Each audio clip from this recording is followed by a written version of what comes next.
Bienvenidos a Saltados de Eje, un podcast de cine sobre cine. Hoy tenemos un invitado especial, nuestro compañero Daute Campos. ¿Qué tal? ¿Cómo estás?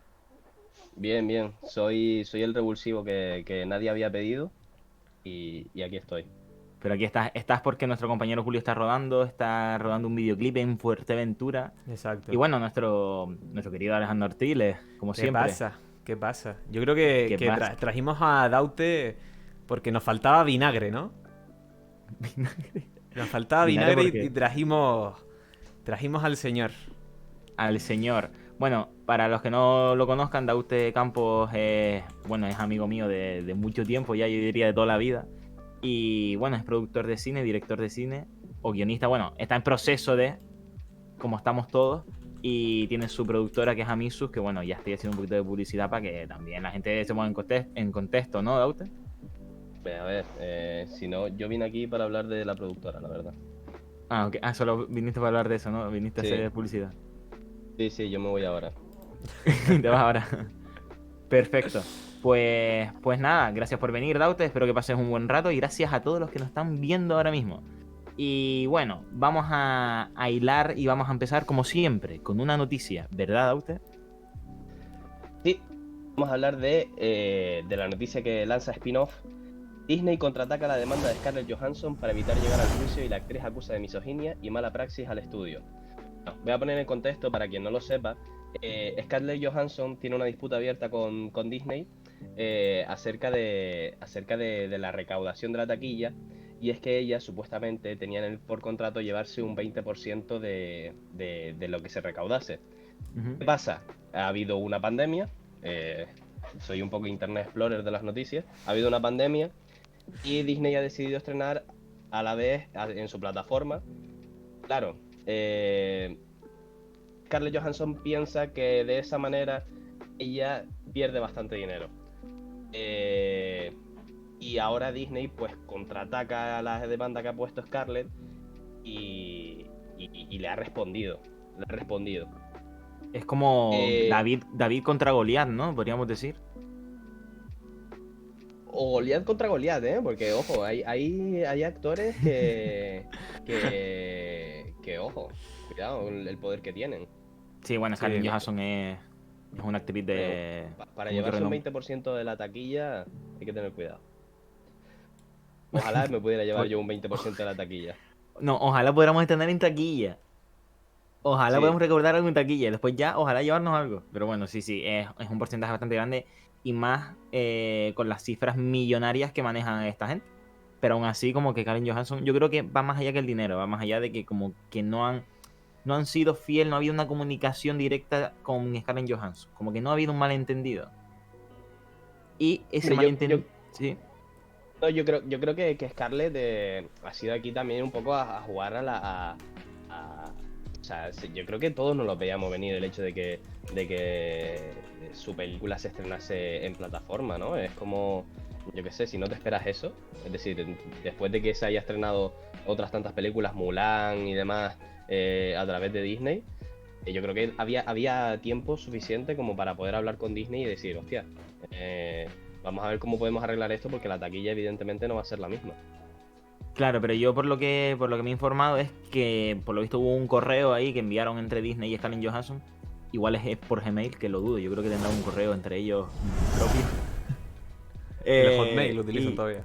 El claro, yo creo que hablan por Hotmail para evitar ser hackeados, porque claro, dice que me va a gustar Hotmail. Y arroba o sea, hablan Yahoo por todavía. Ese puede ser. hablan por algún Yahoo, arroba yahoo.disney.es. Exacto. Bueno, hubo un correo ahí donde le aseguraban que solo se iba a estrenar en cines. El problema es que al estrenar en plataformas se llevó bastante dinero que Scarlett Johansson no estaba del todo enterada o sea, como que medio se la jugaron. Creo que fue por A eso. mí, a mí lo que no me ha quedado claro es si en el acuerdo este que han llegado, o sea, de la taquilla, entra Sí. también lo que se recauda por el acceso premium de Disney, porque claro, para que no lo sepa, cuando tú vas a ver la nueva de Scarlett, tienes que pagar 22 euros, 21 pavos, o 21, 22 euros, una cosa En- así. sí. ¿Pero en Sí, cines o sí. en plataforma? Plataforma. No, en Disney Plus, es a través de acceso premium, es decir, tienes que pagar. De hecho, De todo lo recaudado, que han sido unos 500 millones en todo el mundo, estoy leyendo aquí, 125 ha sido a través de Disney Plus. ¿Cómo se nota que eres productor? Es que, ¿cómo maneja las cifras? ¿Cómo ¿Has maneja todo? visto? De 125 millones es una barbaridad, ¿eh? Fleje. Esto es gente que paga 22 euros por verla en su ordenador, Sí, sí. Bueno, en su por casa verla antes que con. los demás. En su casa Bueno, con, sí, con, en su con su, casa, en su casa. con su sistema 9.1 de sonido y esas cositas. Pero bueno, la noticia ha surgido, yo creo, por una falta de comunicación entre Scarlett Johansson y los directivos y directivas de Disney. Y la comunicación, ¿qué es, gente? El lenguaje. Ya que no me contestaron, lo contesto yo, ¿vale? Me gusta. El lenguaje. ¿Y qué es el Lenguaje. lenguaje? Y ahora sí me gustaría que contestaran. Alejandro, ¿qué es para ti el lenguaje? Para mí el lenguaje, pues una manera de comunicarnos, ¿no? Es la manera en la que tenemos como seres racionales de comunicarnos. Oh, qué bonito te quedó, ¿eh? Me gustó, me gusta esta gente, me gusta cómo piensa. Señor Daute, ¿qué es para usted el lenguaje? Lenguaje, wow. O sea, no difiere mucho de lo de Ale, ¿eh? En realidad, voy a leer la definición de la RAE, si te parece. La Venga, RAE lo dale. define Compañeros y así, amigos, ¿eh? compañeros y amigos, Compa. compañeres, facultad del ser humano de expresarse y comunicarse con los demás a través del sonido articulado o de otros sistemas de signos. Aquí se entiende, pues eso, lenguaje de signos, pero bueno, yo aquí, además del lenguaje hablado, también hay una parte muy importante que es el lenguaje no hablado, que al final quiero recordar que vi un estudio, era como el 70% de lo que decimos no lo decimos con palabras. En este Sí, caso nos vamos a centrar en el 30% que sí decimos con palabras, ¿verdad? correcto. Y oye, qué bien hilado, Claro. señor Campos. Eh, pues sí, es curioso que la forma en que nos comunicamos los seres humanos creo que es un 70%, ahora mismo no manejo cifras, y un 30% sería como los diálogos, ¿no? Los diálogos que tenemos entre nosotros, como lo que estamos haciendo ahora, el podcast, aquellos que nos estén escuchando en Spotify o en otro tipo de plataforma, lo que está viendo, lo que está escuchando es un porcentaje, es como si nos estuvieran escuchando el 30%, no nos está viendo las caras, ¿no? Menos nuestros compañeros de Twitch, que aquí le damos un besito. Exacto. Y animamos Bueno, a las personas que nos escuchen desde otras plataformas a que vengan a Twitch todos los lunes y jueves exacto. a las 9. Y gracias por el corazoncito, Aida, que se agradece. Y más Lila por Daute, ¿eh? Que va por tu polo, ¿eh? Bueno, esperemos que no sea de Podemos. Bueno, perdón. Ay, campaña política. Perdón, seguimos. Me he ido por las ramas. El diálogo. El diálogo es primordial en el cine. Perdón, Es decir, Willy. Perdón, Willy. Es que ¿Qué pasa? no sé si se llegaba a escuchar desde mi micrófono ahora mismo. Pero es que parece que en el parque que hay al lado de mi casa están haciendo un ritual satánico. ¿Qué dices? Y hay como lo que puedo estimar por sonido como 10 niños gritando. 10 niños. Bueno. Continuamos con el lenguaje. El lenguaje, gracias. O sea, el lenguaje. Esos niños que están ahora hablando gritando, están Exacto. expresando están emitiendo sonidos a través de su laringe, entiendo, ¿no? Y su capacidad de expulsar aire a través de las cuerdas vocales, ¿no? Bueno, Exacto. pero antes el lenguaje en el cine, es decir, es una parte primordial, pero para poder esos actores decir esos diálogos, tiene que haber una plantilla la cual usen, que en este caso es el guión. Y yo les quería preguntar a ustedes que son también guionistas, ¿qué tal se les da escribir diálogos? Wow, Dale. yo no sé si ustedes, pero incluso a veces impone, ¿no? El denominar a alguien guionista. Tun, tun. Bueno, Pues- ¿quién es el guionista que escribe guiones, no? ¿Ustedes han escrito algún guión? Obvio, claro. Pero Han cobrado por ello. ¿quién es el Han cobra- cocinero? han cobrado- ¿Quién es el cocinero? ¿Han cobrado por ello? Siguiente palabra. No, no, entonces no somos guionistas.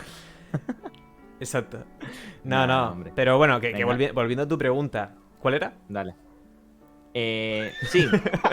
Gracias, Alejandro. Se nota que me estás escuchando, ¿eh? O sea, yo creo que solo te estás quedando con el 30%, no estás con el 70%. Si estuvieras con el Exacto. 70% me Es hubieras que el entendido. 70 está con los niños ahora mismo. Ah, está con los niños, ok. No, Dios, pues se me acaba de ir la pregunta. Ah, no. ¿Qué tal se les da escribir diálogos a ustedes cuando se enfrentan al papel en blanco, a ese salto de vértigo? ¿Qué tal se les da escribir los diálogos? Vale, ¿Ale? si quieres que contesto yo primero, Daute, que yo creo que como casi todo guionista te responderá que mal. Al final, todos los artistas tenemos un complejo de que nuestro arte no vale la pena, ¿no? Después lo vemos con retrospectiva y podemos llegar a evaluar ¿no? Lo que valía o no. Pero yo creo que a todos nos pasa, ¿no? Que de repente escribes un diálogo, haces un cuadro, escribes un libro, lo que sea, ¿no? Y al día siguiente tú estás pensando, yo es que escribí la Biblia, ¿no? O escribí El Nuevo Padrino y de repente revisas y dices tú, ¿qué es esto? Puta mierda. ¿Qué es esto? A empezar de nuevo, ¿no? Ya. A no ser que seas un megalómano, ¿no? Que dices, hostia, qué bueno soy, ¿no? Total, Bueno, total. Soy buenísimo.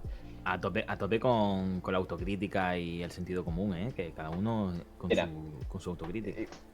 Philip, yo para responderte a la pregunta, un tuit de Juanjo Ramírez Mascaró, que es un guionista, un colaborador del Mundo Today, ha escrito Vaya Semanita, Wow. con José Mota, Oh. dice por Twitter, consejo para guionistas, estas acciones y acotaciones, la misma atención que prestas a los diálogos, porque el cine y la tele en gran parte van de contar en imágenes, porque solo un 10% de los guionistas dialogan de forma convincente. Seguramente no pertenezcas a ese 10%.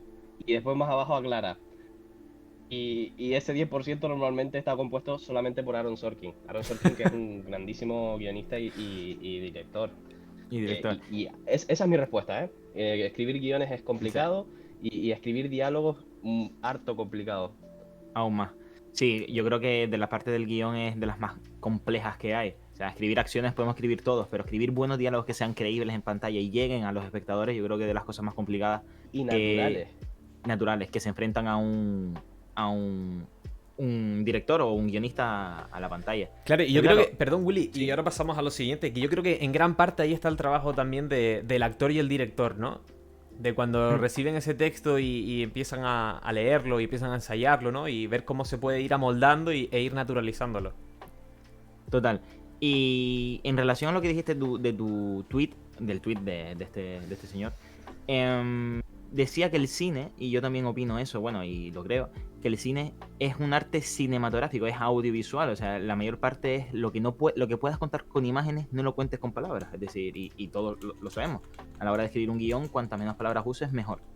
Pero hay ciertas pelis en las que los diálogos son exquisitos, exquisitos, es decir, que tú escuchas a esos personajes diciendo esas palabras y te llega una energía por dentro que dices tú, madre mía, qué gustito da ver tanto arte en una pantalla. Y ojo, solo con diálogo. Y relacionado con esto, ¿qué película se le viene a la cabeza, por ejemplo, Daute? ¿Qué película te viene a la cabeza a ti cuando yo te digo una película que es de diálogo? ¿Cuál te viene a ti? ¿Cuál te mola? Yo diría que en general toda la filmografía de Tarantino creo que es uno de los mejores dialoguistas que existen en la actualidad. Y no es es que es el clásico, ¿no? Dices, Tarantino, tal. Los cinéfilos experimentados dirán, no, este autor afgano del siglo de principios del siglo XX es mucho mejor. Ya, bueno.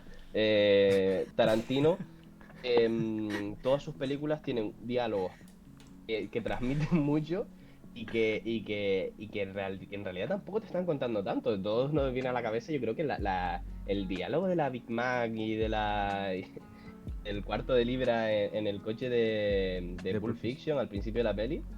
O sea, es un diálogo que realmente no te está diciendo nada, pero te está entreteniendo los 5 minutos que dura esa escena. Y al final, los diálogos no van para. No siempre, yo por mi opinión, no creo que siempre tengan que ir en base a que la historia avance. Muchas veces son un alto en el camino.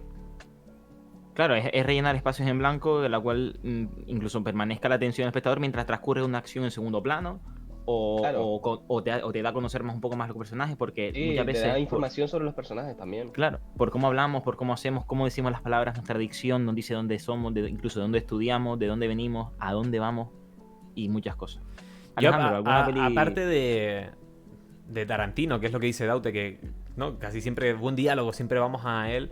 Yo, cómo no, quería nombrar a Edgar Wright, porque me parece que es un tío que escribe o coescribe, depende de Sí. la película, de una manera que es que me pongo cachondo tan solo de pensarlo. Porque no deja nada suelto, simplemente cualquier cosa que pasa en sus películas o cualquier chiste que hay, siempre está ligado con algo de un diálogo que se nombró en el anterior o que se va a ver en un futuro. Siempre me parece un tío que tiene muy bien pensadas las cosas, ¿no? Que antes de armar la película ya sabe cómo hacerlo, ¿no?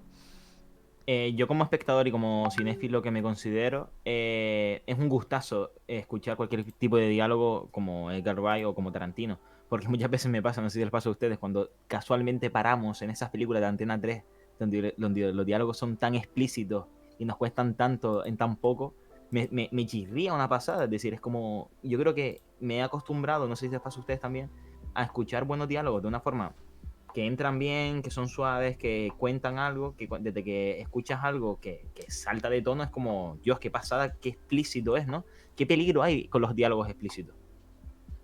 Total. Sí. No, a ver, los diálogos explícitos que son el cáncer de cualquier guionista y es casi como una bomba con la que hay que tener mucho cuidado, porque Mm, muchas veces no te das cuenta, dices, joder, ¿cómo cuento esto? Que no se me ocurre de otra forma. Ah, pues que el personaje lo diga. lo diga, Es sí. que Es muchas veces complejo, no... es una forma, de hecho, o sea, existe ese amigo del guionista, ¿no? Que muchas veces se coloca en personaje para avanzar la trama, porque dice tres frases y dice, como el señor X en SFDK, que está ahí para decir tres cosas que le hace el protagonista entrar en razón o dar una información y seguir avanzando la trama. Pero hablando de diálogos explícitos, hay una trilogía Perdón, la cual Willy, usa... perdón. ¿Qué pasó? ¿Qué pasó? ¿Me equivoqué? Es JFK. Acabas de decir SDFK, el grupo de rap. Buena película esa, ¿eh? Buena película, y buen grupo, perdón. Esa no la esperábamos. Pido Hostia. disculpas por mi dicción o mi ignorancia, no sé cómo llamarlo, la verdad. Ok. Bueno, ustedes me entendieron. SFDK. Buen grupo. Sí, sí, sí. Bueno, ¿qué iba a decir? Ah, hablando de diálogos explícitos, hay una trilogía que usa esos diálogos explícitos, pero de una forma brutal, que es la trilogía del señor director Richard Linklater, norteamericano, ¿verdad? Sí. Sí, sí. Que ha hecho una trilogía muy curiosa, que es una trilogía de relaciones de pareja. No estamos hablando del Hobbit, no estamos hablando de ni Star Wars, ni estas típicas trilogías por las cuales se conoce en el cine, sino una trilogía de parejas. Y que se llama, que es que a mí es que se me ponen los pelos de punta, se llama Antes del amanecer, Antes del atardecer y Antes del anochecer. O sea, qué elección de título. O sea, me parece flipante. Y en relación a esto, son películas, para poner en contexto a la gente, que deben de ver, que tienen, por favor, mírenla. Y son dos personas prácticamente que hablan. Transcurren, caminan, van por diferentes escenarios, pero hablan. Y ahora, Daute, ¿te gusta la trilogía de Richard Linklater? Bueno, creo recordar que fui yo quien te la recomendé en su momento. Exacto. Porque a mí me parece brutal, a mí me parece brutal. Diría que es una de las mejores trilogías de la historia del cine. Total. Y no hablo en coña. Cuando o sea, son personajes. O sea, al final en la película no pasa nada. En ninguna de las tres realmente está pasando nada. Bueno, en la segunda y en la tercera sí pasan más cosas en la relación de ellos. En la primera se Sí enamoran, pasa, básicamente. pero sí pasa. Pasan cosas, pero sí, están como implícitas, ¿no? No Claro, son cosas, no son tiros, no está habiendo no mueren. un... Acto, sí, sí, sí, sí. O sea, Y perdón, Daute, son cosas que nos pasarían a nosotros. Es como, es que yo parece que no estoy viendo una peli, estoy sí, como, sí, sí. ni viendo un documental, es como viendo la relación de dos personas que hablan, que dialogan. Es decir, no sé si les ha pasado a ustedes que van caminando y de las mejores conversaciones que tienen con otra persona es caminando por la calle por la noche a cualquier sitio. Sí, sí, no, al final de lo que tratan estas películas es, y creo que es lo que los críticos en su momento dijeron que era lo mejor, que son conversaciones naturales que podríamos tener nosotros mismos, que podría tener cualquier persona, Ujú. en las que se divaga sobre el sentido de la vida, sobre el amor, sobre Dios, sobre la religión, sobre la muerte. Hablan de muchísimas cosas a lo largo de la película, mientras va avanzando la trama de amor entre ellos dos, mientras va avanzando la trama de enamoramiento entre ellos dos. Exacto. Eh, Que para poner en una contexto, película perdona, Auto, magistral. que te interrumpo otra vez, la historia de Antes del Amanecer, que es el inicio de esta trilogía, surge cuando el protagonista la ve a la chica en un tren que no sé a qué sitio de Europa va, y se paran justo en Viena, y dice, oye, mira, le dice, es al principio de la peli, señores, lo siento si le estoy haciendo spoiler, llega y le dice, mira, he sentido algo por ti especial y te voy a proponer una locura, que nos bajemos aquí y nos vayamos a dar una vuelta por ahí. Y la chica dice, pues sí. Y eso es lo que pasa, es que me parece flipante esa premisa, te lo juro, es que me encanta. Ale, no sé qué No, opinas, ¿qué te parece? No, Bueno, termina, Daute, termina. no, la dicotomía que le plantea es de decirle a ella, imagínate que, no sé, es que la vi justo hace poco, imagínate que en un futuro te despiertas con tu marido, no eres feliz, no sé qué, no sé cuánto, y yo lo que te estoy proponiendo aquí es un viaje al pasado en el que puedes elegir hablar conmigo y decidir si valgo la pena o no. Y al final eso es hostia. lo que le hace a ella decir, venga, me bajo y paso el día contigo. ¿Y hemos visto cómo viajan al pasado? No, simplemente han hablado. Solo con el uso del diálogo y las frases y las palabras exactas en el momento exacto Sí, sí. nos trasladan y nos conducen a través de los personajes. Bueno, Alejandro, no sé si te has visto Antes del Amanecer. Justo les quería hablar de eso, chicos. Como haciendo honor a la filmografía de Richard Linklater. No me remito al 1995. Me remito al 2003. Cuando estrena. Cuando estrena School of Rock. Una de sus mejores películas para mí. Y de la que les voy a hablar porque no me he visto la trilogía entera. Solo me he visto la segunda una vez en DVD en casa de mi padre. Entonces, Ay, dal. justo como hace Jack Black en la película de School of Rock, vengo a desmontar el sistema que ha creado Willy hoy e incitarles al caos, ¿no? E incitarles a esa parte humana dentro de nosotros que nos pide mover el cuerpo. Pues dentro de eso, chicos, lo quería relacionar con el lenguaje, ¿no? Y es como esta película desmitifica, ¿no? Desmitifica esa institución que es el colegio, la educación, y cómo ahí es donde, dentro de esa educación, donde a nosotros nos enseñan a esto, ¿no? A desenvolvernos en el lenguaje. Gracias por boicotearme mi sección, Alejandro, de verdad, Tú No, tranquilo que pero, yo pero te la voy a... fuera. Te la voy a volver... No, espera, espera, esto es una cosa entre Ale y yo, por favor. Te voy a boicotear Vale. tu próxima sección, te la voy a boicotear dándote la vuelta, porque esto no lo hemos hablado antes de venir aquí, Ojo, No. que conste, que conste.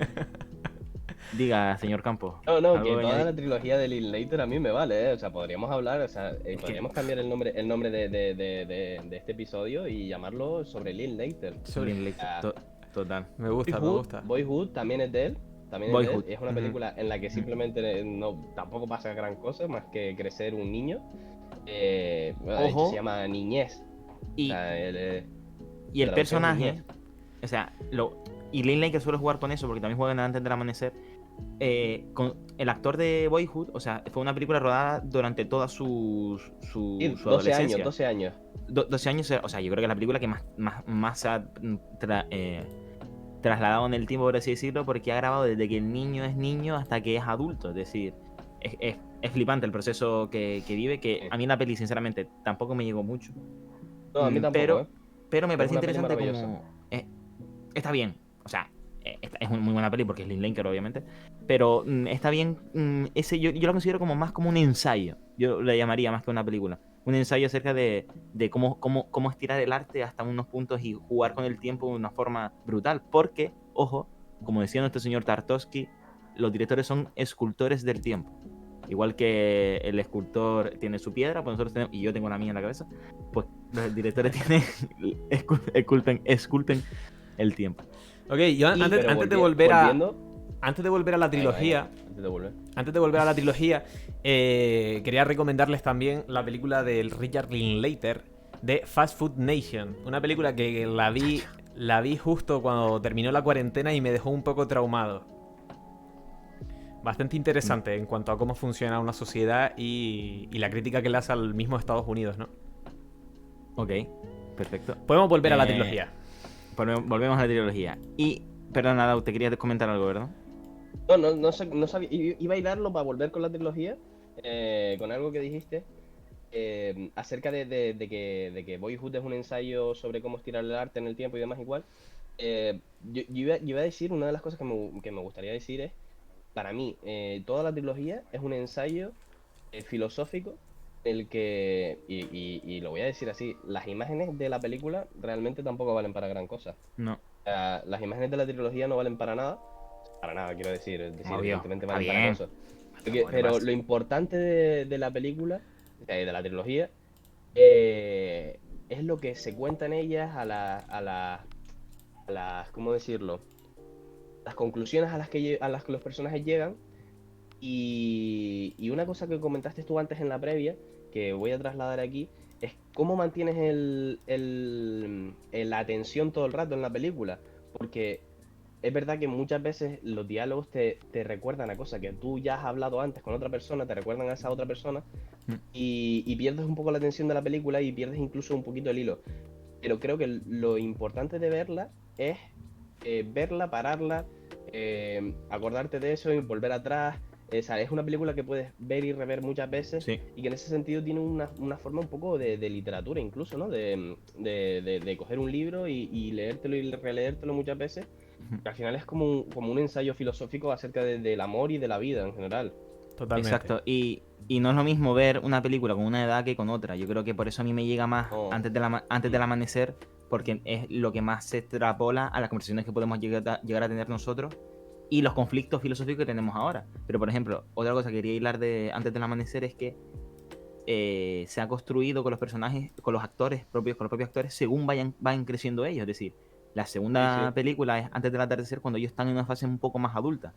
Después, cuando se reencuentran y tal, que bueno, lo siento, estoy haciendo spoilers, pero es interesante. Y tienen, o sea, lo guay es que mantienen la misma esencia y ellos mismos se dan cuenta que mantienen la misma esencia, por eso está ese gancho de cuando se conocieron por primera vez. Y es brutal porque tiene unos conflictos de esa edad. Incluso antes del anochecer, que es cuando ya tienen hijos, perdón otra vez por hacer spoiler, pero que tampoco Nada. importa mucho porque es que tampoco es una película que tú digas, oh, más spoiler, era muerto tal, sino se debe venir. Pero es lo que decía usted, es una peli para escuchar, para sentir, para reflexionar, no tanto para disfrutar como una trama en sí. Eh, Es Totalmente. una es curioso. trilogía. Igual Quiero curioso. añadir que es una. Di. Por favor, ¿puedo terminar o qué? A mí no me No, interesa. que hable Ale. No, déjeme terminar, por favor, y me callo ya. Venga, habla. Y después hay una anécdota que es que los propios actores escribieron la de antes del anochecer, porque ellos coescriben con el director y tal, hacen los diálogos, por eso son tan naturales. Lo hicieron cuando son padres y después de ser padres, es decir, en la película son padres a nivel de ficción, pero decidieron hacerlas, esa película, una vez fueron padres para saber exactamente cómo contarlo y cómo desenvolverlo. O sea, me parece la hostia. Y ojo, un detalle y un cuidado del arte brutal que dice mucho de ella. Pequeño apunte. Curiosamente, la única nominación que tienen Ethan Hawke y Julie del Pi o del Pai. Del pibe. Del Pi, sí. Julie del Pi. A los Oscars, la única nominación que tienen es a mejor guión adaptado por Antes del Anochecer. Algo, yo creo que casi inédito, ¿eh? Ojo, inciso, perdona, Ale, ahora tú sé que quieres hablar, pero se considera guión adaptado en Hollywood porque es una trilogía. Como viene en otra película, es guión adaptado, no es que se haya adaptado un libro, sino que en Hollywood lo Claro, sí, consideran sí. así. O sea, que es curioso, que es como estamos aprendiendo muchas cositas. Y da usted, Alejandro, proceda usted a hablar. No, antes de decir lo que iba a decir, también eso que comentas de lo de los Oscars, que se considera categoría como adaptada, ¿no? Obra adaptada. También hay que tener en cuenta que juraría, si no me equivoco, que en los premios Razzie, que son los anti-Oscar, esa categoría de premios está también adornada de secuelas, precuelas, spin-off, etcétera. Es decir, que cualquier cosa que provenga de otra obra la consideran de esa manera. Y una vez dicho esto, quería volver a Sí. School of Rock. ¿Cómo? Quería volver ¿Vocaliza? a School of Rock. Oye, yo creo que esa peli me la he visto, ¿eh? Me quiere sonar. seguramente. Esa peli yo creo que todos la hemos visto de pequeños. De pequeño. Es Sí, que- sí, Sí, me la suena. ponen en la 4 cada 2x3. Yo creo que esa película está en una categoría que se debería de considerar como películas que parecen de Disney, pero no lo son. Hostia, deberíamos hacer una sección de esa. Porque estructuralmente y Es de temáticamente es típica Es de de... Nickelodeon. ¿Eh? Creo que Nickelodeon hizo una adaptación a serie hace unos años. Hostia. Hostia, pero me gusta para sección, ¿eh? Me gusta, me gusta. Y los derechos lo tiene la Paramount. Sí, sí, pero la productora de la peli es Nickelodeon Studios y la distribuidora es Paramount. Y ahora creo que lo tiene Netflix además. Agüita. Paramount. Pues Willy, yo Bueno, creo que Alejo. podemos pasar al último tema de hoy, ¿no? Sí, incluso. No, yo iría cerrando ya con la. A mí me gustaría contar lo de la anécdota de. ¿No te gustaría que contáramos la anécdota? Yo creo que Ah, la es anécdota verdad. de la trilogía Claro. Sí, sí, de sí, las sí, cosas sí. más importantes y creo que es clave para entender Sí. toda la historia. Vale, Sí, vale, porque vale. Aquí, Me gusta, me aquí gusta. Espera. los spoilers. Perdón, aquí Daute. los spoilers. Tienes que ¿Qué pasa? tienes que contar la anécdota, pero tienes un minuto. No, Vale. hombre. Sí, Bueno, sí, venga. sí. Venga, a ver cómo lo haces, a ver cómo lo haces.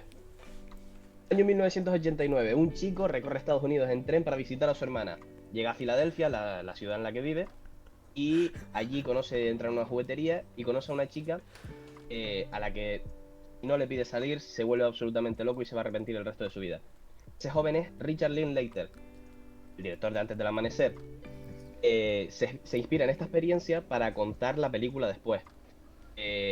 Pasan más o menos las cosas que mismo pasan por la película. Se enamoran, tal, hay besitos y quedan en hablar más adelante. Se dan sus números de teléfono, a diferencia de la película. Hablan y con el tiempo 20 segundos. pierden el contacto. Pierden el contacto. Desde aquella... Es que no voy a llegar, ¿eh? Desde Dale, aquella dale, noche del 89, ya tiene la mosca detrás de la oreja en decir, hostia, yo quiero escribir una película sobre esto. Quiero escribir una película sobre lo que me ha pasado. Llega, la estrena en el 95 y él tiene la esperanza en aquel momento de que esa chica se pusiera en contacto con él. Nunca se ponen en contacto. Pasa el tiempo, decide hacer una segunda película y en esta segunda película Richard, al inicio, el personaje de Ethan, es un personaje que es un escritor de literatura que se gana la fama gracias a lo que pasa en la primera película. Y la prensa le pregunta, oye, ¿esta historia es cierta? Sí, tal cual. Él dice que sí, que es cierta, es una historia que pasó. Y Linklater al final es como una confesión. Él es el propio Ethan y cuenta que sí, que es una historia que pasó, que le hubiera sucedido, que le hubiera gustado que sucediera, el que la chica Amy, que es como se llamaba el personaje de Julie en la realidad, él se hubiera puesto en contacto con él. Cuando se estrena la segunda película en el 2004, a los pocos meses, recibe una carta. De un amigo de Amy en la que le cuenta que reconoce la historia, que se la había contado su amiga miles de veces, pero que ella nunca llegó a ver ninguna de las películas. Ella murió en el 94 debido a un accidente de tráfico y justo un año antes del estreno de Antes del Amanecer. Entonces, Amy nunca llegó a ver ninguna de las películas. Richard tiene siempre en la cabeza hablar que ella le hubiera hablado, que al final la película la trilogía la hace para volver a reencontrarse con Amy y nunca se reencuentra. Entonces es una película súper autobiográfica, Total. es una trilogía de amor que no solo sucede en la pantalla, sino que se traslada a la intrahistoria real de por qué sucedió esta trilogía, por qué la escribió. Y creo que es creo que la intrahistoria hace casi más especial ver la trilogía. Totalmente. Todo Totalmente. ocupado, 5 minutos. Totalmente. Sí. Y Cancelado, aparte Daute. de la trilogía, la gente se podría ver School of Rock también, ¿eh? Vale. Y yo creo que con esta anécdota Sí, muy bien. tan preciosa que nos acaba de contar Daute, Sí. A mí me gustaría hacer una reflexión final, si me permite, ya que soy yo el que Sí. está llevando el programa, Alejandro, no sé si te importa, te imagino. School of Rock. Bueno, que es curioso y me parece flipante la motivación de los creadores para contar ciertas historias. Y creo que no hay nada más bonito y creo que las películas tienen alma y esa alma muchas veces reside en los motivos por los cuales contamos ciertas historias. Y yo creo que Rachel Linklater, y antes de la Amanecer, esta trilogía la tiene, gracias a esta anécdota, que bueno, que dentro de la vida real es muy triste, pero de cara a nosotros nos gusta mucho porque nos gusta ver dramas. Porque las historias transcurren porque hay problemas, si no, no hay historia. Hasta aquí podemos ir. Y viva los diálogos, exquisitos. Gracias por venir a saltar ustedes. Pues muy bien, chicos. Daute, si quieres despedirte. Bueno, yo volveré a venir cuando falte Julio. Cuando Julio se muera. Nah, hombre. No, pero muy guay, Daute, ¿eh? Muchas gracias por venir. Gracias también a Marix, al señor Gabriel, a Gabri, a Iván, Héctor. Ale, hazlo tú, que a ti se te da mejor. Pues muchísimas gracias, chicos, por venir hasta aquí, por aguantarnos a nosotros, a aguantar mis interrupciones con School of Rock. Y nada, agradecerles el que nos vean, agradecer a Gabriel Ladín, Héctor, hostia, me lo pegaste, Héctor Ginori e Iván Enríquez. Muchísimas gracias, chicos, y hasta aquí el programa de hoy. Nos vemos el jueves a las 9 en Twitch. No se lo pierdan, no se lo pierdan. 9 horas Canaria.